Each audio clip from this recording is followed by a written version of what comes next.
Assalamualaikum warahmatullahi wabarakatuh, para mahasiswa semuanya. Jadi di pertemuan ini kita terlebih dahulu mempelajari tentang ekonomi produksi pertanian itu sendiri. Sebelum kita mempelajari materi-materi tentang apa itu ekonomi produksi pertanian, kemudian apa saja nanti teori-teori yang dipelajari di dalamnya. Alangkah lebih baiknya terlebih dahulu kita harus tahu tentang ekonomi produksi pertanian itu sendiri. Nah, baik, ekonomi pertanian itu apa?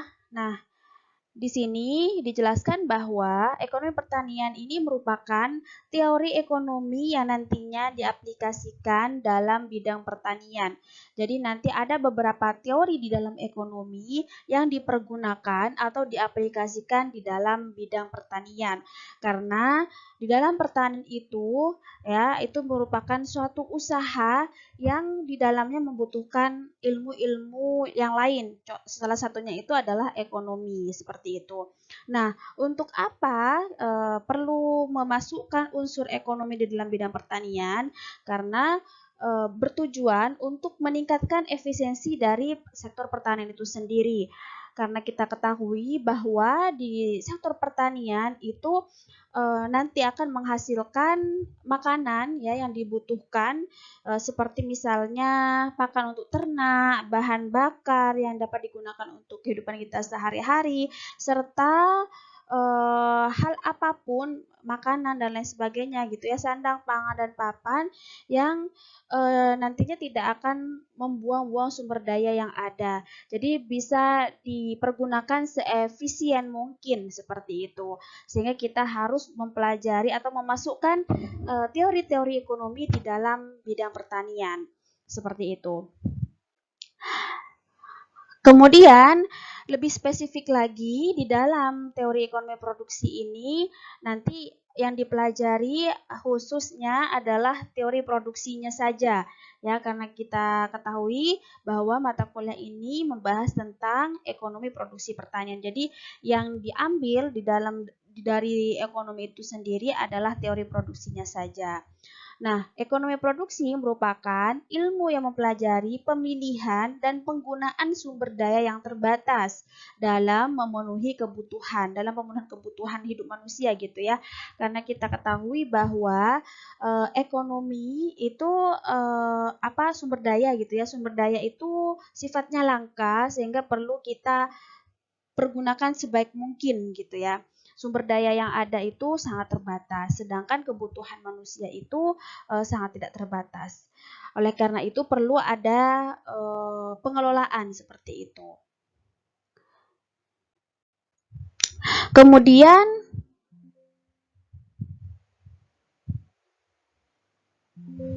ekonomi produksi pertanian dapat didefinisikan sebagai cabang ilmu ekonomi yang mempelajari perilaku produsen dalam mengalokasikan sumber daya pertanian yang terbatas untuk menghasilkan komoditas pertanian. Jadi dalam hal ini produsen itu adalah petani gitu ya. Nah, petani di sini menggunakan teori ekonomi produksi ini ya nanti untuk bagaimana supaya menghasilkan produksi di dalam pertanian itu sebanyak mungkin, semaksimal mungkin, dan seefisien mungkin. Seperti itu. Jadi perlu ada teori produksi yang dipelajari. Lalu dalam kegiatan produksi itu sendiri adalah dasar dalam menghasilkan barang dan jasa sebanyak-banyaknya dengan biaya produksi dan pengorbanan tertentu. Jadi seperti yang tadi saya sampaikan bahwa si petani nantinya akan mengelola atau memproduksi barang dan komoditas yang dihasilkan dari sektor pertanian itu dengan biaya produksi dan sumber daya yang dimiliki atau input-input yang dipergunakan itu seefisien mungkin atau seminimal mungkin seperti itu. Jadi intinya bagaimana nanti petani gitu ya menghasilkan komoditas pertaniannya atau hasil pertanian itu semaksimal mungkin dengan biaya yang seminimal mungkin. Jadi disitulah pentingnya teori produksi. Sedangkan tujuan dari mempelajari EPP itu sendiri, yang pertama, menentukan dan menguraikan kondisi yang memberikan penggunaan sumber daya atau input produksi secara optimal. Kemudian yang kedua, untuk menentukan sejauh mana penggunaan sumber daya atau input produksi yang ada menyimpang gitu ya dari penggunaan yang optimal. Jadi supaya kita tahu apakah input produksi atau sumber daya yang digunakan itu sudah optimal atau belum, atau malah menyimpang seperti itu. Yang ketiga, menganalisis input-input produksi apa saja. Di sini input produksi yang digunakan itu kalau di bidang pertanian itu ada lahan, ada tenaga kerja, ada modal dan manajemen dalam menentukan pola produksi. Jadi bagaimana input-input atau faktor produksi yang digunakan ini seperti lahan misalnya ya, kemudian tenaga kerja, modal dan manajemen itu bisa dipergunakan sebaik mungkin. Nah, dan yang terakhir dapat menjelaskan cara dan metode untuk mengoptimalkan produksinya.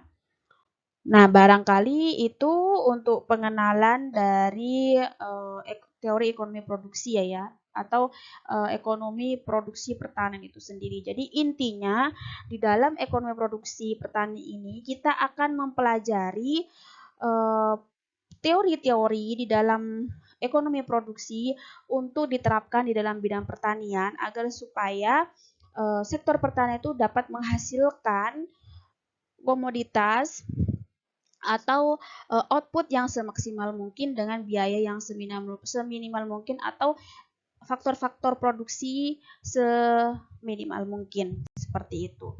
Terima kasih atas perhatiannya. Assalamualaikum warahmatullahi wabarakatuh.